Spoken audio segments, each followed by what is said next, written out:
temas que traemos cada domingo. Ya vamos terminando, ya vamos aterrizando, mi amado hermano.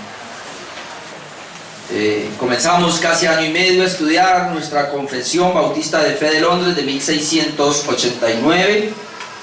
Hoy estamos mirando el mensaje número 78 y comenzamos a mirar, o vamos a ver hoy capítulo 28 y 29 de nuestra confesión, usted la tiene allí. Como les había dicho, capítulo 28, 29 y 30 va a hablar de las ordenanzas, de las únicas dos ordenanzas que el Señor Jesucristo nos dejó. Así que voy a mirar el capítulo 28, que nos habla del bautismo y la cena del Señor de una manera general, y luego miraremos el capítulo 29, que nos habla del bautismo, y luego miraremos el capítulo 30 dentro de 8 días, que nos habla acerca de la cena del Señor. Eso es lo que vamos a tratar entonces. Ya nos quedaría solamente capítulo 31 y 30, que ya tiene que ver con los tiempos escatológicos, y vamos a ver cómo la confesión nos guía en esa parte. Bien, capítulo 28 y 29 del bautismo y la cena del Señor. Vamos a mirar hoy capítulo 28, el bautismo y la cena del Señor. Tiene dos párrafos. Párrafo número 1 nos va a hablar de su autor y su perpetuidad. ¿Quién es el autor de estas dos ordenanzas y la perpetuidad de estas dos ordenanzas? Así que dice así allí el párrafo número 1 del capítulo 28. El bautismo y la cena del Señor son ordenanzas que han sido positiva y soberanamente instituidas por el Señor Jesús, el único legislador, para que continúe en su iglesia hasta el fin del mundo.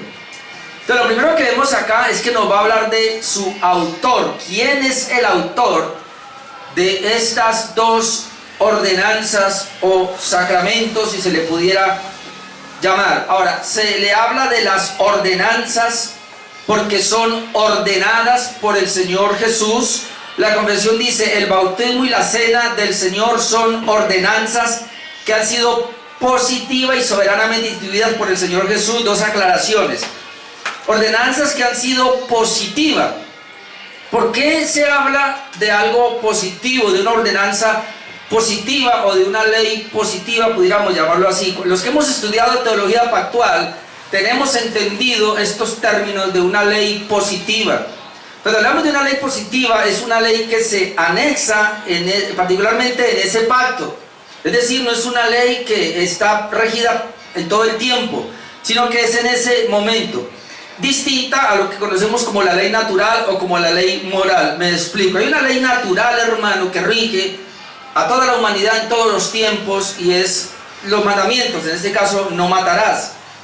La Biblia dice no matarás, y el hombre no debe asesinar, no debe matar desde el mismo inicio, cuando Dios hace al hombre, hasta el último que nazca. Tienes esa ley natural o esa ley moral que él no debe matar, y no importa si es cristiano o no, es una ley que rige. Ahora, cuando hablamos de la ley positiva aquí, se habla de una ley que se anexa, o un mandamiento, una ordenanza que se anexa para ese momento, para ese pacto. En este caso sería en el nuevo pacto. Es una ley positiva el bautismo y la Santa Cena, y se habla de la ley impuesta por el Señor, soberanamente, aquí dice soberanamente instituida por el Señor, es decir, Dios así lo quiso, y está establecido por el Señor para la iglesia, para el nuevo pacto. Esta ley es positiva porque es solamente para los creyentes del nuevo pacto. No fue para el antiguo pacto. En el antiguo pacto no se habló de la comunión, se habló de la Pascua, diferente. No se habló del bautismo, se habló de la circuncisión, diferente. Entonces, por eso se llama una ley positiva, porque es únicamente, digamos, estrictamente puesta por el Señor en ese pacto. Hermano, a Jesús le plació, además de los 10 mandamientos que tenemos nosotros como ley moral, al Señor le plació que la iglesia debe obedecer estas dos ordenanzas que son de él, que es el bautismo y la Santa Cena. Él las instituyó en el nuevo pacto, y entonces por eso la iglesia debe obedecerla. Además dice que por el Señor, el único legislador, Dios de una manera soberana, no sé cómo quiera usted llamarlo, pero Él quiso que se estableciera allí. Ahora, la otra aclaración es que se dice aquí ordenanzas. No recuerdo si las otras confesiones diga sacramento, realmente no recuerdo. Pero la idea también puede ser sacramentos. Ahora, ¿qué es la palabra sacramento? Y no tenga ningún temor si yo digo vamos a celebrar los sacramentos o el sacramento de la comunión. No tenga temor, porque la palabra sacramento lo único que quiere decir es que es sagrado o que es consagrado. Ahora, la mala interpretación que se le ha dado a la palabra sacramento, y en ese sentido nosotros no lo usamos, es lo que hizo la Iglesia Católica. La Iglesia Católica le llama sacramento en un sentido muy diferente al nuestro. Nosotros entendemos sacramento como algo que ha sido consagrado o es sagrado. Y por eso lo hacemos, porque hermano, la comunión es sagrada. Es un momento sagrado. Pero no quiere decir, como la Iglesia Católica, que ellos lo llaman sacramento, porque en el momento de participar ahí se recibe la salvación. La Iglesia Católica cree así, que cada vez que la Iglesia, es más, ellos tienen 7 sacramentos. Y él dice que cada vez que un individuo participa de uno de esos sacramentos, está recibiendo la gracia salvadora. No, nosotros participamos de la comunión, de la cena, no porque vamos a recibir una gracia salvadora, ya somos salvos. Participamos de la comunión porque ya somos salvos, en ese sentido no creemos que sea un sacramento. Pero sí creemos que al participar hay una bendición especial de Dios, hermano, para los salvos. Así que es muy importante aclarar esta parte. Se le puede llamar sacramento en el sentido de que es sagrado, no en el sentido de que a través de la participación recibimos la salvación para nada. Ok, entonces la primera parte nos habla de que el autor es el Señor Jesucristo, y 2 textos, uno para cada uno para el bautismo. Mateo 28, 18 al 20. Muy entendido allí, dice Mateo 28, 18, y Jesús, ahí sabemos que es Jesús, se acercó y les habló diciendo: toda potestad me es dada en el cielo y en la tierra. El Señor Jesús, después de la resurrección, dice que recibió todo poder, toda autoridad en el cielo y en la tierra. Entonces viene lo que comisiona: por tanto, ir y hacer discípulos a todas las naciones, bautizándolos. ¿Ve? Ahí está la orden. Vaya, hagan discípulos no convertidos, haga discípulos. Nosotros seguimos siendo discípulos del Señor, pero esos discípulos deben bautizarlos, bautizándoles en el nombre del Padre, el Hijo y el Espíritu Santo, enseñándoles que guarden todas las cosas que os he mandado, y aquí yo estoy con vosotros todos los días hasta el fin del mundo. Eso es una ordenanza porque fue ordenada por el Señor. El bautismo es una orden del Señor, de tal manera que quien no se bautice pues está en desobediencia, y esa desobediencia implicaría entonces que no ha sido regenerado. Por eso todo creyente debe bautizarse. La segunda la encontramos, la de la Santa Cena, en 1 de Corintios 11, la más clara, 23 al 26. 1 de Corintios 11, 23, dice el apóstol Pablo: porque yo recibí del Señor. Ahí está la clave. Él dice: yo recibí del Señor. ¿Qué recibió? Lo que también os he enseñado. Es decir, todo lo que yo les he enseñado fue porque yo lo recibí del Señor. No es una invención mía, ni es que yo lo recibí de los apóstoles, aunque ellos me dijeron unas cosas, pero yo lo recibí directamente del Señor, como un mandato del Señor. ¿Qué recibió del Señor y qué enseñó? Que el Señor Jesús, la noche que fue entregado, tomó pan, y habiendo dado gracias, lo partió y dijo: tomad, comed. Ahí está el mandato: tomad, comed. Este es mi cuerpo que por vosotros es partido. Y otra vez: haced esto en memoria de mí. Es un mandamiento: haced esto en memoria de mí. La iglesia debe hacerlo en memoria de mí. Es un mandato. Así mismo tomó también la copa, después de haber cenado, diciendo: esta copa es el nuevo pacto en mi sangre. Haced esto todas las veces que la bebiereis en memoria de mí. El creyente debe participar del pan y debe participar de la copa. Todo aquel que ha sido creyente y que ha sido bautizado debe participar de la comunión, como dice acá, y lo hacemos en memoria de Jesús. Así pues, todas las veces que comiereis este pan y beberéis esta copa, la muerte del Señor anunciáis hasta que Él venga. Nosotros entendimos, hermano, y esto gracias a la fe reformada, que la comunión debía hacerse cada culto. En cada culto, hermano. Yo vuelvo y digo, en la iglesia donde yo estaba anteriormente decían que era cada mes. ¿Y por qué cada mes? Ah, no, para que no se vuelva un rito, para que no se vuelva una costumbre. Dios mío. Entonces es una costumbre el culto, entonces es una costumbre orar, entonces es una costumbre leer la palabra. ¿Cómo me van a privar a mí de la comunión cuando la Biblia dice acá que al participar de la mesa yo soy uno con Él y soy uno con mis hermanos? Por eso, hermanos, la comunión adquiere para nosotros algo fundamental en el culto. Tanto la cena como la palabra de Dios, hermano, no debe faltar ni la adoración. Debemos adorar al Señor, es decir, el culto debe ser, o la liturgia como se dice, como lo hemos hecho. No puede faltar ninguno de estos elementos. Así que es muy importante la comunión, el Señor la ordenó. En segundo lugar, la confesión nos habla de su perpetuidad. ¿Hasta cuándo?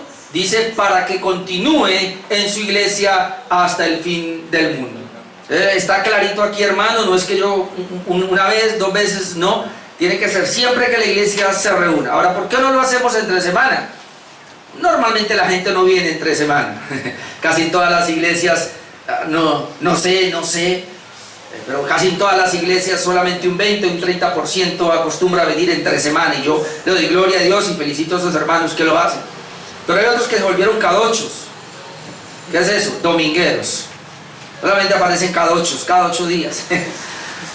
De todas maneras, ningún problema. Por lo menos viene cada 8 días, algunos que ni vienen. Pero bueno, usted que viene cada 8 días, hermano, es porque es el primer día de la semana, es porque es el día del Señor. Y ese día del Señor, 6 días trabajarás, y el séptimo entonces en el día de reposo. Y en ese día de reposo, que para nosotros, según la Biblia, es el primer día de la semana, entonces allí nos reunimos como iglesia. Se supone que ahí está el grupo mayúsculo, se supone que ahí está la iglesia local reunida. Entonces por eso ahí se hace la comunión. Amén. Por lo menos los domingos lo hacemos, si no lo hagamos entre semana. Y ya está aquí. Leemos Mateo 28:20, dice: he aquí yo estoy con vosotros todos los días hasta el fin del mundo. Entonces ahí está, bautice, siga siendo discípulos. Mientras yo vengo, diría el Señor, la iglesia debe hacer discípulos. Mientras yo venga, la iglesia debe hacer discípulos. ¿Hasta cuándo? Hasta el fin del mundo. ¿Hasta cuándo debe permanecer entonces el bautismo? Hasta que Él venga. Porque la iglesia debe seguir predicando, debe seguir haciendo discípulos, debe seguir bautizando. ¿Hasta cuándo? Hasta el fin del mundo, hasta que Él venga.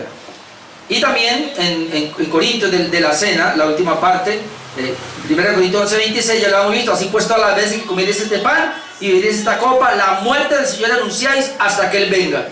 Es decir, cada vez, hermano, y esto es lo que debe impactarnos, cada vez que nosotros participamos de la cena, estamos anunciando la muerte del Señor. La muerte del Señor la anunciamos. ¿Hasta cuándo? Hasta que Él venga. Es decir, el Señor quiere que desde su primera venida hasta su segunda venida la iglesia anuncie su muerte. Anuncie su muerte. ¿Y cómo lo hacemos? Participando de la mesa. Yo he escuchado a muchos pastores, y estoy de acuerdo, decir: puede ser que prediquemos un tema que no toque a Cristo, aunque cada tema debe tocar al Señor. Toda predicación debe llevarnos siempre a hablar de Jesús. Pero si por alguna razón el tema no nos da para hablar de la redención, aunque al final el pastor haría una aplicación de redención, pero si el tema no nos da, hermano, en el culto, entonces tenemos la comunión, y la comunión va a hablar de Jesús. Entonces es muy importante. No puede haber un culto donde no se hable del sacrificio. No puede haber un culto donde no se hable de la cruz. No puede haber un culto donde no se menciona a Jesús. Porque entonces, hermano, no somos creyentes. Por eso hay que tener mucho cuidado. Y yo le pido al Señor: ayúdame a predicar, siempre a hablar de ti, siempre ir a la cruz, siempre cada culto, en cada oración mencionar a Jesús, porque eso es lo primordial. Ahora, en Hechos 2, 41, 42, ya para ir terminando esta primera parte, nos habla de las dos cosas. Hechos 2, 41, 42. Así que los que recibieron su palabra, porque primero es recibir la palabra del Señor, como lo vamos a ver luego, fueron bautizados. ¿Usted lo notó? Recibieron la palabra y fueron bautizados. Ahora dice: y se añadieron aquel día como 3,000 personas a la iglesia, obviamente. Pero ahora dice el 42: y perseveraban, vamos a ver en qué, en la doctrina de los apóstoles, ¿verdad? Es decir, en lo que Jesús dejó, la enseñanza que Jesús dejó, que los apóstoles escribieron en el Nuevo Testamento. Entonces ellos perseveraban en esa doctrina. ¿En qué más? En la comunión unos con otros. El solo hecho de reunirnos nos permite tener comunión, conocer a nuestros hermanos.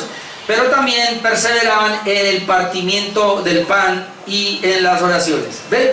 Perseveraban en el partimiento del pan. Usted lo ve junto, ¿verdad? Enseñanza de los apóstoles, comunión de los hermanos, oraciones y partimiento del pan. Este es el culto, y así debe ser el culto. Así que, hermano, y si alguien está mirando por acá, un pastor que hizo un culto hoy y no celebró de la comunión, hermano, ese culto quedó obsoleto. Le faltó la comunión, y la comunión es fundamental para el culto, hermano mío. Así que es muy importante esta parte de la comunión. Eso lo vamos a hablar más adelante, por eso aquí estamos hablando en términos generales de estos dos mandamientos o dos ordenanzas que el Señor nos dejó. Párrafo número 2 nos habla de sus administradores adecuados. Sus administradores adecuados. Ahora, espero que no haya aquí de pronto polémica, pero bueno, ahí vamos cuadrando. Dice, estas santas instituciones, es decir, el bautismo y la cena, han de ser administradas solamente por aquellos que están calificados y llamados para ello según la comisión de Cristo. ¿Quién debe administrar estos elementos? ¿Quién debe bautizar, en otras palabras? ¿Quién debe dirigir la comunión? Me llama la atención aquí porque tanto la confesión de Westminster como la convención de Saboya dice, estas santas instituciones han de ser administradas solamente por los oficiales de la iglesia, solamente por los pastores o diáconos, así está. Pero la confesión bautista quita esa parte y pone más bien por aquellos que están calificados y llamados para ello según la comisión de Cristo. ¿Por qué no pone solo por los oficiales? Y obviamente ellos querían abrir un poco, no cerrarlo tanto, dado el caso, por lo menos como en Tuluá, que hay una iglesia allí, pequeña, pero que no tiene pastor. Entonces, ¿cómo van a participar ellos de la comunión? Bueno, ellos ya me dijeron, pastor, solo cuando usted venga participamos. Bueno, yo estoy yendo casi cada domingo, así que puede ser, hoy no fui, pero entonces se conectaron y ellos participaron, obviamente desde acá dirigidos, coordinados desde acá. Pero, ¿qué pasa si ellos se reúnen un domingo y el pastor no está? Por alguna razón no puede ir, pero ellos se reúnen. Entonces, la confesión de alguna manera nos permite que una persona pueda dirigirla, pero esa persona que va a dirigir, ¿qué pasa si en algún pueblo hay creyentes y no puede ir un pastor, pero hay un líder que se está levantando allá? Por eso dice la confesión, estas santas instituciones han de ser administradas solamente por aquellos que estén calificados. Y obviamente cuando habla aquí de que estén calificados, pues tiene que haber una iglesia o un grupo de pastores que digan o que califiquen o que le den la bala a ese líder, y ahí puede ser calificado y llamado para ello según la comisión de Cristo. Es decir, lo que yo noto acá es que la confesión bautista no está tan cerrada como si lo está la Westminster y la de Saboya. Ahora, yo no sé, obviamente está así, pero hay algunos que también lo pueden cerrar. Puede ser bautista reformado que diga, no, tiene que ser un pastor, tiene que ser un diácono, en este caso los oficiales, que lo hemos visto cuando hablamos de la iglesia, que la Biblia registra solo 2 oficiales, es decir, que tienen el oficio dentro de la iglesia para administrar, en este caso, los sacramentos, la cena, o para administrar la palabra de Dios, que tiene que ser el pastor y un diácono. Ahora, el asunto es que la Biblia de alguna manera nos muestra que necesariamente no tienen que ser solamente pastores. Ahora, eso lo vamos a ver más adelante, pero vamos a mirar acá por lo menos, en términos general, esa administración. Yo sé que la confesión nos envía al siervo prudente que debe estar allí, pero ahí está hablando de que sea administrador. Pero yo voy a 1 Corintios 4, 1 y 2, donde podemos comenzar a ver, nos dice, 1 Corintios 4, 1 y 2, así pues, aquí está hablando el apóstol Pablo, creo que está con Silas, y él dice, ténganos los hombres, es decir, a Pablo y a Silas, ténganos los hombres por servidores de Cristo. En este caso, los pastores o los diáconos son servidores de Cristo. Aquí la palabra servidor, y administradores de los misterios de Dios, ahí está la clave. Administradores. Por eso se toma la parábola del siervo fiel, bienaventurado del Señor, cuando venga le haya haciendo así en Lucas. ¿Y qué dice? Que ellos son administradores, es decir, el Señor se fue y le entregó una administración. Es parecido, el Señor estableció su iglesia, pero no va a venir, Él va a venir por su iglesia, pero mientras tanto Él dejó una administración. Y lo hemos visto que la administración aquí son los oficiales de la iglesia, pastores y diáconos. Entonces, esos administradores, dice acá, somos servidores de Cristo, pero somos administradores de los misterios de Dios. Y algunos dicen, bueno, ¿cuáles son los misterios de Dios acá?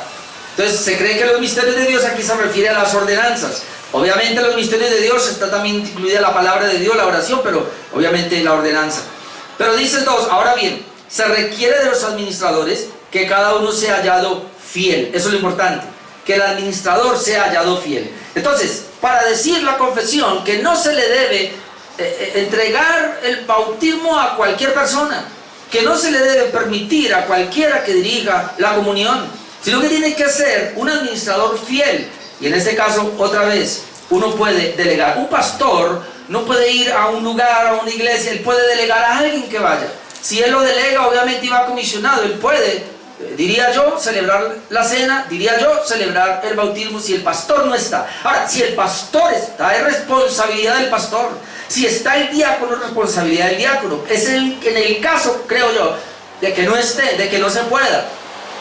Pero entonces tienen que tener una delegación de un oficial de la iglesia, llámese pastor o llámese diácono. Es lo que yo puedo ver acá. La primera de Timoteo 5, 9, y ahí donde ya entonces por eso estas dos confesiones la restringen, porque es que en primera de Tito, perdón, primera de Timoteo, no, Tito 1, 5 al 9, déjeme yo le leo todo esto, está en Timoteo también está, pero vamos a Tito 1, 5, dice, por esta causa, aquí está hablando el apóstol Pablo, ya el pastor Tito, ya es un pastor, dice que te dejé en Creta para que corrigiese lo deficiente y estableciese ancianos. ¿Cuál era la labor de Tito? Establecer ancianos en cada ciudad. Tito iba comisionado por el apóstol Pablo, pero él llegaba y si había una iglesia que se estaba reuniendo y no había pastor allí, Tito debía establecerlos, es decir, prepararlos y dejarlos allí como ancianos de la iglesia o como pastores. Dice, así como yo te mandé. Ahora, ahí comienza a hablar de lo que debe ser el pastor. Dice, el que fuera irreprensible, marido de una sola mujer, que tenga hijos creyentes, que no estén acusados de disolución ni de rebeldía.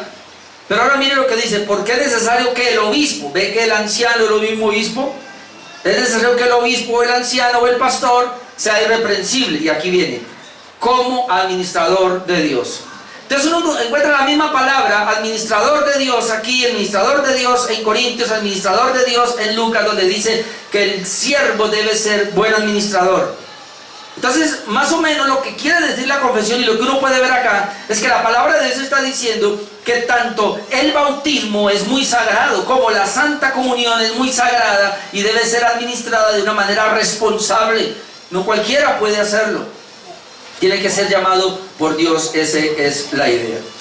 En términos generales, entonces, ahí nos está hablando este capítulo número 28 de cómo estas dos ordenanzas, instituidas por Jesucristo de una manera perpetua. Y que los que deben oficiarla, y aclaro ahí preferiblemente los pastores, yo estoy de acuerdo en eso, pero si llegase a faltar un pastor, él puede delegar un líder o uno que sea llamado a pastor, uno puede pensar así. Bien, vamos ahora sí por partes. Después de que el capítulo 28 nos habla de una manera general, ahora ya entramos a algo más específico. Capítulo 29 del bautismo, va a hablar específicamente del bautismo. Ahora yo no me voy a demorar mucho acá. Aquí hay 4 párrafos, por eso yo corrí un poquito, porque no me quiero demorar acá. De pronto en la comunión sí me voy a demorar 2 o 3 mensajes, vamos a mirar, pero acá sí vamos a sacar este mensaje en esta hora. 4 párrafos. El primer párrafo nos habla acerca de su significado, el significado del bautismo. Él tiene 3 sesiones, sé que voy a leerle y luego encontramos allí algunas cosas. Dice, el bautismo es una ordenanza del Nuevo Testamento, eso ya lo vimos, instituida por Jesucristo, también se vio, con el fin de ser para la persona bautizada, hacer énfasis ahí, una señal de su comunión con Él, Cristo en su muerte y resurrección, de estar injertado en Él, es decir, en Cristo, y de la remisión de pecados, de su entrega a Dios por medio de Jesucristo para vivir y andar en novedad de vida. Entonces, ¿qué es el significado del bautismo entonces? Aunque el bautismo, hermano, tiene un significado o es una señal, es un testimonio al mundo, por eso la idea es que se haga público, en un río preferiblemente, o que si alguien se va a bautizar dentro de una iglesia, hoy día hay iglesias que tienen bautisterio, lo pueden hacer, pero público, y pueden invitar a sus familiares inconversos, testimonio público al mundo, al impío. También es un testimonio a la iglesia de fe, es decir, es un testimonio público para que la gente sepa que él tomó una decisión. También un testimonio para la iglesia, para que la iglesia sepa que con ese bautismo él está haciendo un compromiso. Pero sobre todo la confesión no toca esos puntos. La confesión toca ese punto de que el significado del bautismo es un testimonio principalmente para el que se bautiza. Eso es un testimonio principalmente para el que se bautiza. Sí es un testimonio público al mundo, sí es un testimonio a la iglesia, pero es principalmente un testimonio personalmente para el que se bautiza. Eso es lo que vamos a mirar. La confesión entonces nos habla de 3 significados para el que se bautiza. Otra vez, tiene un testimonio al mundo, tiene un testimonio a la iglesia, pero principalmente para el que se bautiza, y eso es lo que vamos a ver. En primer lugar, es una señal externa de su unión con Cristo en su muerte y resurrección. Es decir, cuando alguien se va a bautizar, ese acto de bautismo, de llevarlo al agua, es un acto que de alguna manera lo está llevando a él a que comprenda espiritualmente que él así fue unido con Cristo en su muerte y resurrección. Eso es muy importante. Eso nos dice Romanos capítulo 6, versículo 3. Romanos capítulo 6, versículo 3. Dice: ¿o no sabéis que todos los que hemos sido bautizados en Cristo Jesús, ¿ve?, hemos sido bautizados en su muerte? Ahora uno piensa, oh sí, cuando yo soy bautizado en la muerte. Porque somos sepultados juntamente con Él para muerte por el bautismo. Es decir, cuando se está bautizando una persona, hay un simbolismo allí de que ha sido sepultado juntamente con Él para muerte por el bautismo, a fin de que como Cristo resucitó de los muertos por la gloria del Padre, así también nosotros andemos en vida nueva. Es decir, hay una muerte, pero hay una resurrección, un simbolismo. Luego dice el 5, porque si fuimos plantados juntamente con Él en la semejanza de su muerte, este es el bautismo, así también lo seremos en la de su resurrección.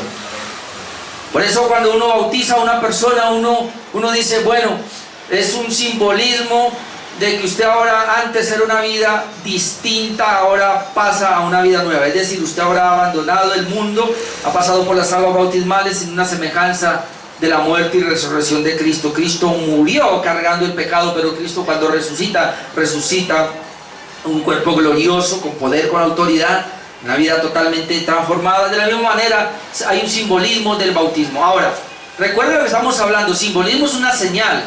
Es decir, cuando la persona se está bautizando, ahí no le pasa nada.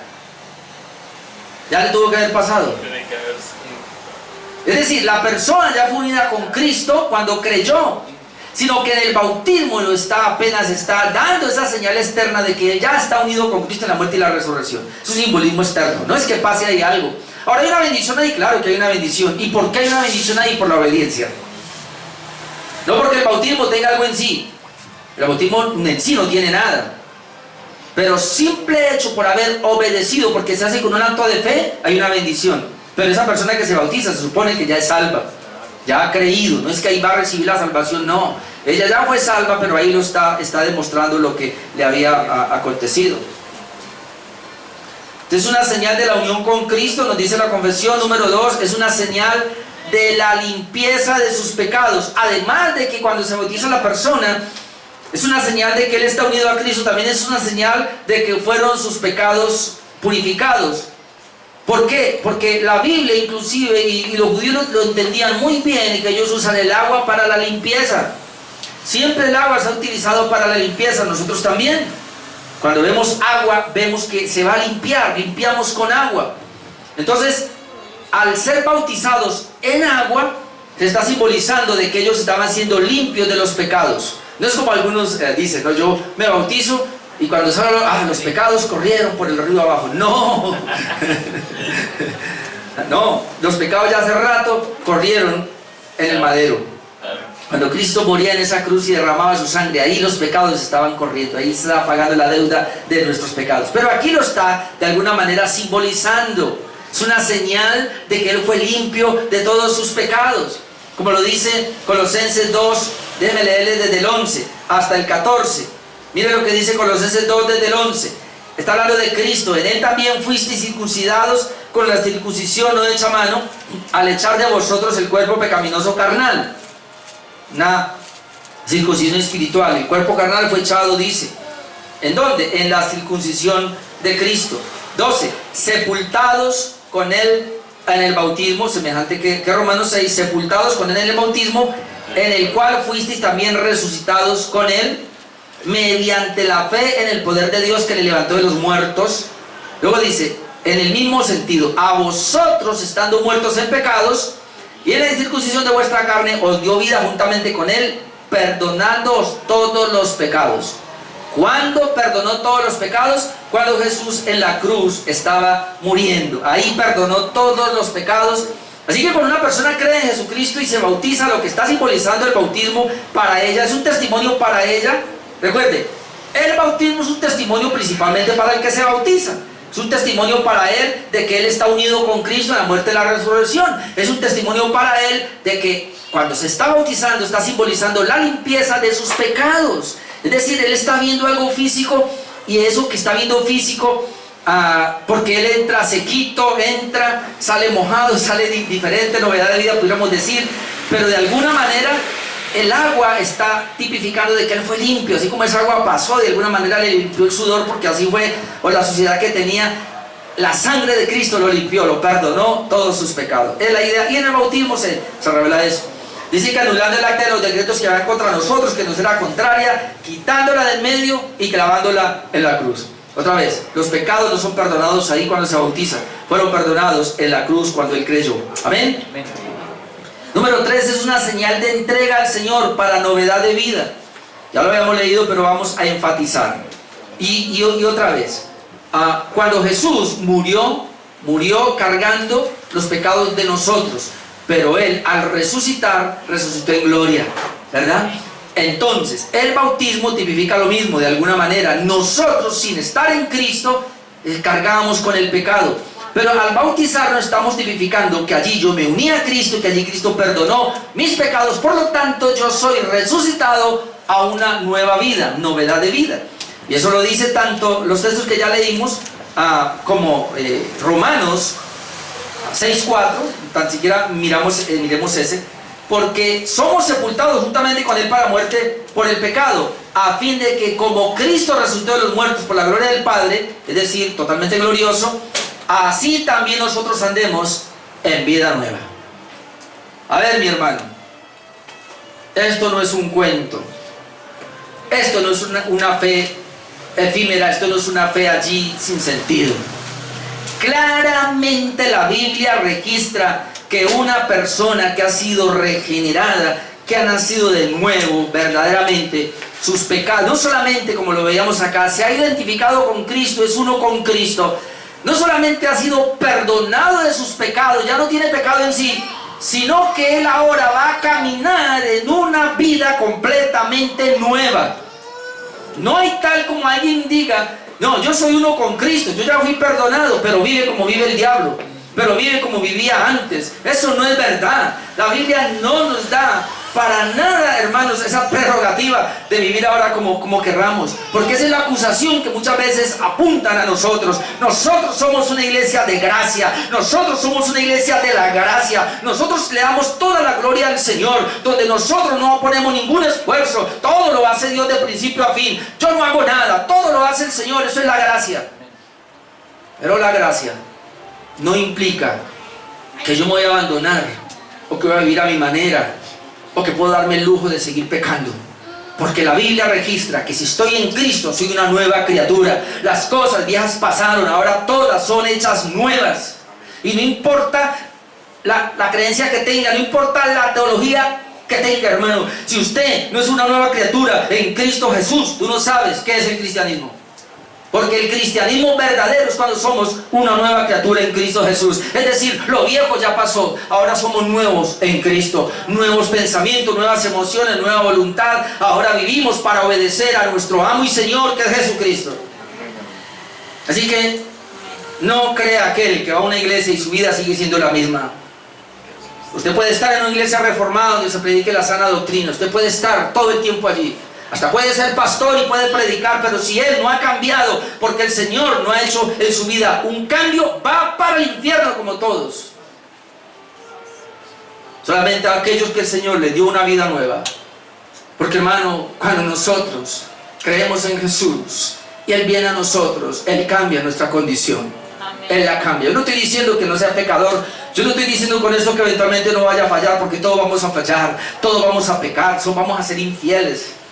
Pero yo sí estoy diciendo aquí, la Biblia lo dice, que todos los que hemos sido unidos a Cristo, el bautismo lo está reflejando, todos los que hemos tenido la fe en el Señor, nosotros salimos a una vida nueva, hermanos. Eso lo dice la Escritura. Mire lo que dice Gálatas 3:27.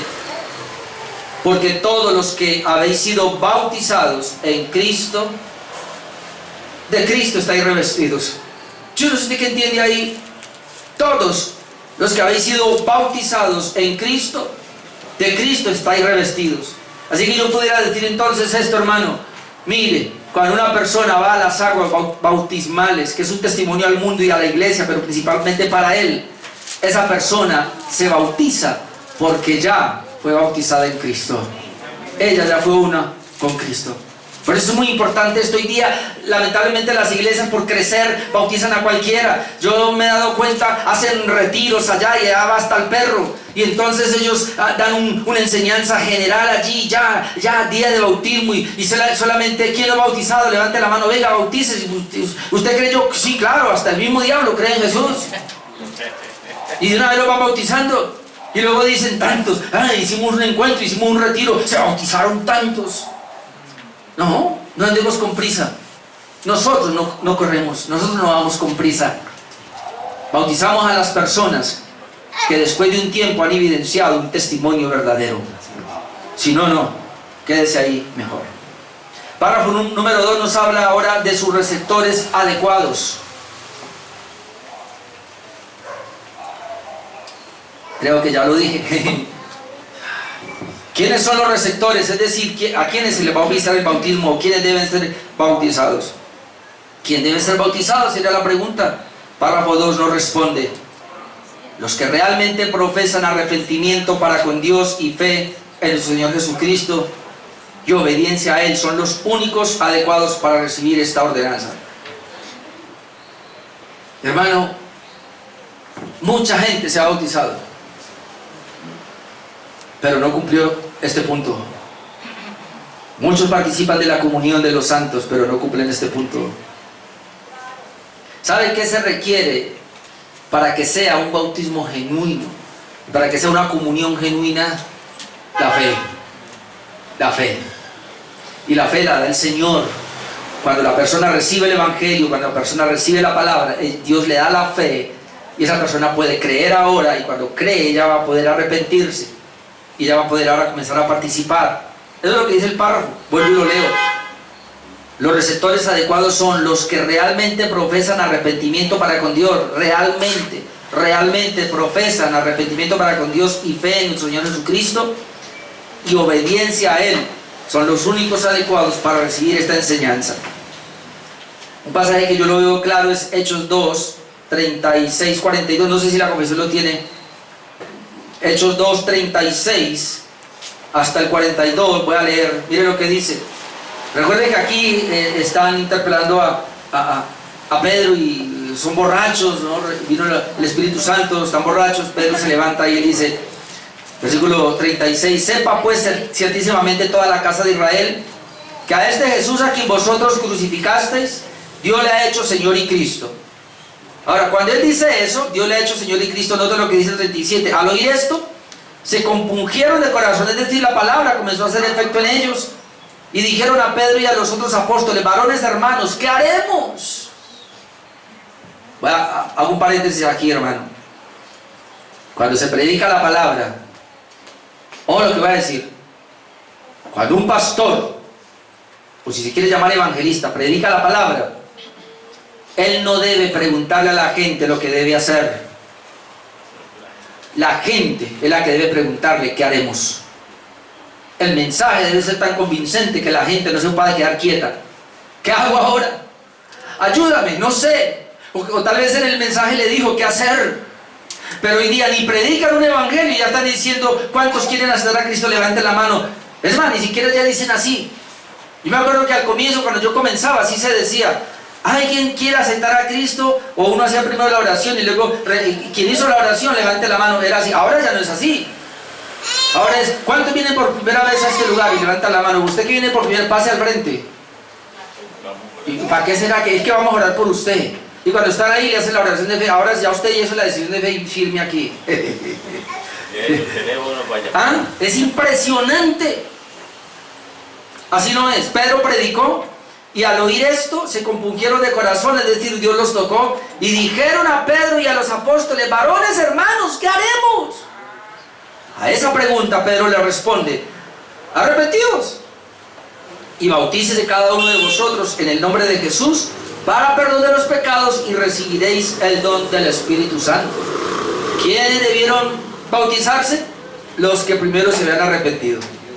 Si no hay arrepentimiento, no hay bautismo. Y un arrepentimiento, como ya dijimos, es un cambio de mente y un cambio de actitud. La persona que realmente se ha arrepentido dejó el pecado. Ahora, la palabra arrepentimiento va unido con la fe. Eso es lo que sí, eso se llama la conversión. La conversión es una cara con dos monedas. La conversión tiene por un lado la fe y por el otro lado el arrepentimiento. Quien se ha arrepentido verdaderamente tiene la verdadera fe. Quien tiene la verdadera fe se ha arrepentido verdaderamente. Esto va unido. Verso 39: porque para vosotros es la promesa, para vuestros hijos y para todos los que están lejos, para cuanto el Señor nuestro Dios llamare. Y con otras muchas palabras testificaba y les estaba diciendo: sed salvos de esta perversa generación. Ahora note, estos que se arrepintieron, que fueron bautizados, ¿qué pasó con ellos? Así que los que recibieron su palabra fueron bautizados, se añadieron aquel día como 3,000 personas, perseveraban en la doctrina de los apóstoles, en la comunión unos con otros, en el partimiento del pan, en las oraciones. ¿Vio? Una persona que verdaderamente ha creído en el Señor, ha recibido la palabra, el Evangelio, se ha arrepentido verdaderamente y lo primero que busca es una congregación. No me diga que usted está verdaderamente arrepentido si no tiene una iglesia, si no tiene una congregación. En Hechos 8:12, respondiendo a la pregunta: ¿quién debe ser bautizado? Y aquí está Felipe. Solamente miremos esta parte, Hechos 8:12. Pero cuando creyeron a Felipe, porque antes habían creído al mago, Simón el mago, pero cuando creyeron a Felipe, que anunciaba el evangelio del reino de Dios y el nombre de Jesucristo, ¿qué pasó? Se bautizaban hombres y mujeres. ¿Por qué se bautizaron? No, notó primero, creyeron primero. Es decir, en el texto que leímos de Hechos 2, se arrepintieron. En ese texto que leemos de Hechos 8:12, ellos creyeron. Aquí se arrepienten y se bautizan. Aquí creen y se bautizan. Porque las dos cosas van juntas. Eso es lo que hemos entendido en la palabra. Si hay un arrepentimiento genuino, ahí porque hubo fe. Y si hay fe verdadera, hay arrepentimiento. Y entonces lo próximo que hacen es bautizarse. Ahora hay otro acá que es Hechos, el mismo Hechos capítulo 8, pero versículo 35, déjeme leer hasta el 39, porque este es el caso de Felipe, que se encuentra con un etíope, y este es bien interesante, con un eunuco. Mire lo que dice Hechos 8:35. Entonces Felipe, abriendo su boca, porque ellos estaban hablando, ¿no? Dice que se encontró allá y con él, y él estaba leyendo la escritura, y era Isaías 53.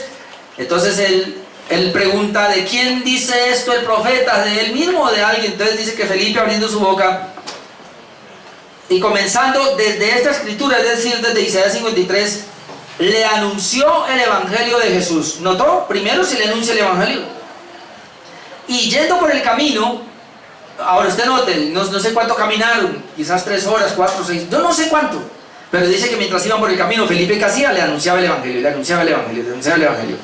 Y luego dice aquí: y yendo por el camino llegaron a cierta agua, y dijo el eunuco, ni siquiera fue Felipe, dijo el eunuco: aquí hay agua, ¿qué impide que yo sea bautizado? Y esa es la pregunta. ¿Qué impide que yo sea bautizado? Porque hoy día muchas iglesias ponen: usted está en unión libre, no puede ser bautizado. Usted tiene 2, 3 matrimonios, no puede ser bautizado. Usted no sé qué, no puede ser bautizado. ¿Qué impide que yo sea bautizado? Ahí estaría la respuesta que necesitamos. ¿Qué impide que yo sea bautizado? ¿Hay un impedimento para bautizarme? Vamos a ver cuál es el impedimento. Felipe dijo: si crees de todo corazón, bien puedes. ¿Cuál es el impedimento? La incredulidad. El único impedimento es la incredulidad. Pero aquí dice: si crees de todo corazón. Recuerde que estamos hablando, hermanos, de un arrepentimiento genuino, de un bautismo que siga el arrepentimiento. Ya hay novedad de vida. Felipe le dice, si crees de todo corazón bien puedes. Y respondiendo dijo, creo que Jesucristo es el Hijo de Dios. ¿Usted entiende lo que él dijo? Creo que Jesucristo es el Mesías. Es el mismo que anunció Dios allá cuando expulsó a Adán y Eva del paraíso. Ese es. Todo lo que los profetas dijeron de él, él es. Él es. Cuando alguien dice eso ya, porque creyó. Creo que Jesucristo es el Hijo de Dios. Y mandó parar el carro y descendieron ambos al agua, Felipe y el eunuco, y le bautizó. Cuando subieron del agua, el Espíritu del Señor arrebató a Felipe y el eunuco no le volvió a ver y siguió gozoso su camino. Y párrafos 3 y 4.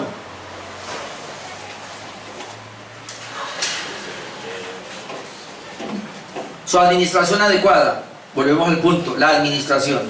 Ya dijimos quién lo debe hacer, pero ahora, ¿cómo debe ser? Aquí encontramos dos cosas. El párrafo habla de las dos cosas. Párrafo número 3.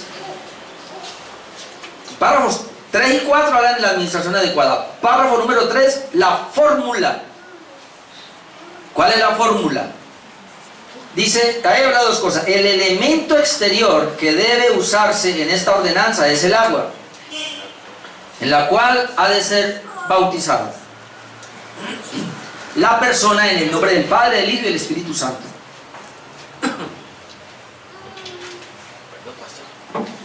¿Cuál es el elemento aquí? Ahorita, mi hermano. El elemento exterior que debe usarse en esta ordenanza es el agua.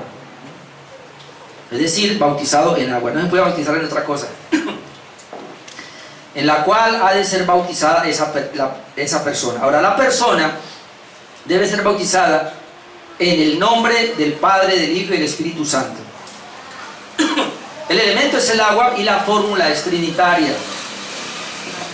Ahora vamos a mirarlo, algunos versículos. Mateo 3:11 dice Juan el Bautista, yo a la verdad os bautizo en agua. ¿Ve? Ahí está. Y hay muchos pasajes más. Hechos 8, 36 al 38. Habíamos hablado del eunuco. Dice que 36, yendo por el camino, llegaron a cierta agua. Dijo el eunuco, aquí hay agua, que impide que yo sea bautizado. El 38, y mandó parar el carro y descendieron ambos al agua, Felipe y el eunuco, y le bautizó. El elemento es el agua. Ahora, y espero que no haya polémica acá. Cuando hablamos del elemento del agua, no estamos en la Biblia, no nos muestra un chorrito. Yo no está hablando, hermanos, de aguas profundas, siempre ríos. Eso lo vamos a llegar ahora más adelante a la manera, pero quiero dejarle eso. Ahora, la fórmula, hermanos, es lo que dijo el Señor en Mateo 28, 19. Por tanto, id a hacer discípulos a todas las naciones, bautizándoles en el nombre. ¿Dice en los nombres o en el nombre? Él es uno solo. En el nombre, un solo Dios. Pero ese Dios es en tres personas: Padre, Hijo y Espíritu Santo. Así que el bautismo debe ser en el nombre del Padre, del Hijo y del Espíritu Santo. Esa fue la fórmula. Pero es que en Hechos allá dice que, y lo acabamos de leer, bautícese en el nombre de Jesús. ¿Sabe qué significa la palabra nombre? Autoridad. Bautícese en la autoridad de Jesús. ¿Cuál es la autoridad de Jesús? En el nombre del Padre, el Hijo y el Espíritu Santo. Obviamente de esto han hecho una enseñanza precisamente para defender la postura unicitaria, pero bueno, nosotros somos en ese caso trinitarios. Párrafo número 4, la manera. Y ahí dice la manera. ¿Cuál es la manera? La inmersión de la persona en el agua es necesaria para la correcta administración de esta ordenanza. Por eso dije que puede haber aquí algo de polémica, y yo sé que lo hay. La inmersión es de la persona, y cuando hablamos de inmersión es que se sumerja totalmente en el agua. La inmersión de la persona en el agua es necesaria, y dice, para la correcta administración de esta ordenanza. Ahora, ¿por qué dice así, hermano, esto que es necesaria? Otra vez, no se saboya, pero la confesión de Westminster habla de la aspersión. ¿Sabe qué es aspersión? ¿Tú conoces? Porque en la iglesia católica, cuando llevan a los niños, le echan un chorrito de agua, o sencillamente le tiran agua así. Cuando el cura comienza a tirar agua, es aspersión. Un chorrito que le caiga. Entonces mucha gente dice, es que aquí no importa la cantidad de agua, así puede ser una gotica que le caiga, ya está bautizado, porque lo que importa es el acto. El asunto es que la palabra bautizó, que es la palabra, traduce sumergir. Yo sé que algunos van a decir que puede traducir también aspersión, pero uno entiende claramente, o por lo menos, yo me adhiero a la confesión bautista de fe. Los que redactaron esta confesión, los puritanos, estos pastores que redactaron esta confesión, dijeron la inversión de la persona en el agua es necesaria, y yo también creo. Alguien dirá, si no se bautizó en un río, por eso hacen piscina, y no se alcanzó a meter y le echaron un chorrito de agua, porque alguno va a decir, pero si está enfermo, ya no se puede ni mover de la cama, valdría, bueno, ahí ya lo dejo a considerar de cada cual, pero por lo menos la confesión habla acá de que debe ser que corra el agua. Aspersión. Ahora, ¿por qué así? Y termino con estos dos pasajes. Es la inmersión o la aspersión, Romanos 6, 3 al 4, ya lo habíamos visto, pero vamos a mirarlo ahora pensando en el agua y pensando también en el agua como símbolo de limpieza. Ahora, si el agua es símbolo de limpieza, yo pregunto, ¿usted se puede limpiar así? Si yo traigo agua aquí, ustedes están sucios y vienen todos... Y eso, el baño del gato, y le tiro aspersión, ¿usted se limpia? ¿O no se limpia uno cuando uno se mete en un río o chorro? Aún cuando el chorro es grande, uno se queda un rato ahí porque no se siente limpio todavía. Por lo menos yo soy así. Yo me quedo mucho rato allá porque yo me siento sucio hasta que no bien. Romanos 6, 3, 4, ya lo habíamos dicho, pero dice, ¿no sabéis que todos los que hemos sido bautizados, sumergidos, la palabra ahí, en Cristo Jesús, hemos sido bautizados en su muerte? ¿Cuál es el símbolo que presenta acá? La muerte. Jesús estuvo 3 días sumergido. La Biblia inclusive habla en el fondo de la tierra. Algunas traducciones dicen los infiernos. Jesús bajó a las profundidades de la tierra. No dice el infierno, dice las profundidades de la tierra, parte más baja de la tierra. Obviamente está hablando de la muerte. Dice aquí que fuimos bautizados en su muerte, porque somos sepultados juntamente con él para muerte por el bautismo. ¿Usted qué entiende de sepultado? Cuando se sepulta una persona, ¿acaso no se mete totalmente? Entonces la idea es que en el bautismo fuimos metidos totalmente, lo que yo veo ahí, a fin de que como Cristo resucitó de los muertos, pero la gloria del Padre, así también andemos en novedad de vida. Siempre que hemos bautizado a una persona, uno ve que ella entra totalmente al agua, es decir, ella no queda sequita nada, sino que toda se mete, se sumerge y sale, y pareciera que la gente quedó bien bautizada. En Colosenses 2:12 ya lo hemos visto, sepultados con él en el bautismo, otra vez habla de sepultura, es decir, de entrar totalmente, en el cual fuisteis también resucitados con él mediante la fe. Yo sé que aquí algunos van a decir que no importa la manera, si bueno, ya dejemos a considerar, pero por lo menos la confesión de fe nos dice que la manera correcta es la inmersión, no la aspersión, la inmersión. Es decir, yo creo eso. Hasta ahora yo a nadie he bautizado con chorritos, yo solamente he ido a un río y lo he metido. Ese es, porque así. Ahora, el ejemplo está en Juan el Bautista, el ejemplo está en Jesús. Jesús también se bautizó en un río. Y los que leímos, casi todos los que vemos acá en la Biblia siempre ha registrado bautismo en un río, siempre así. O sea, yo no he encontrado bautismo de otra manera. Ya esto es la Confesión de Westminster sí habla de la aspersión y todo, pero pues porque ellos tienen una enseñanza un poco diferente en cuanto a esta parte. Ya había acueducto, que en el tiempo no había acueducto. No había acueducto, pero había río, mi hermano, podía llevar al río.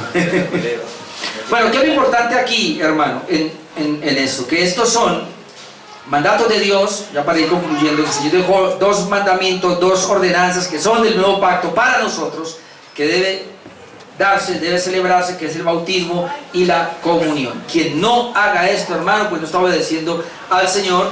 Ya nosotros obedecimos el bautismo, pero ahora nos toca seguir obedeciendo la comunión. ¿Quién lo debe llevar a cabo? Bueno, vimos ya personas que han sido delegadas por el Señor, personas maduras, con seriedad, responsables, buenos administradores. Y hablando del bautismo, específicamente se bautiza creyentes. En ese tiempo se bautizaban, creían y ya lo bautizaban. Uno puede ver así, ahora no. Ahora nosotros tenemos que esperar un tiempo y ver realmente, porque como ya no nos vemos así, lo vemos los domingos nomás, no sabemos su casa, esperar un tiempo, que haya un buen testimonio y ahora sí pasamos a bautizar. Yo he bautizado mucha gente que igual se ha ido al mundo, que ahora no quiere saber nada del Señor. Entonces esto es bien delicado, como también se ve mucha gente que ha participado de la comunión y no son cristianos. Pero entonces, en la medida que vamos conociendo más la palabra de Dios, vamos a tener más seriedad en esto, y una persona que se va a bautizar acá, que es lo que hablamos ahora, debe ser con pleno convencimiento de la persona de lo que va a hacer, y también nosotros. Si una persona entra en duda, pues entonces no le bautizamos mejor.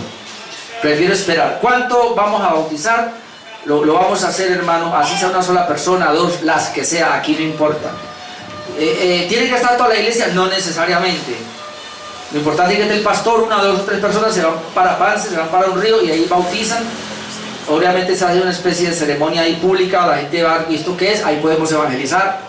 Se puede hacer preferiblemente en una reunión de la iglesia, sí, yo así lo he hecho acá, cuando hemos salido con los hermanos a un culto unido, un culto especial. La última vez que fuimos a Tuluá, bautizamos allá, creo que bautizamos como a 5, no recuerdo. Así que igual, si hay alguien que no ha bautizado acá, entonces por favor hable conmigo para que próximamente sea bautizado. Amén. Entonces este sería el punto, párrafos 28 y 29. Dentro de 8 comenzamos a hablar de la cena del Señor. Yo me deleito al predicar de ese tema. Por ahora debemos ahí, Dios les siga bendiciendo.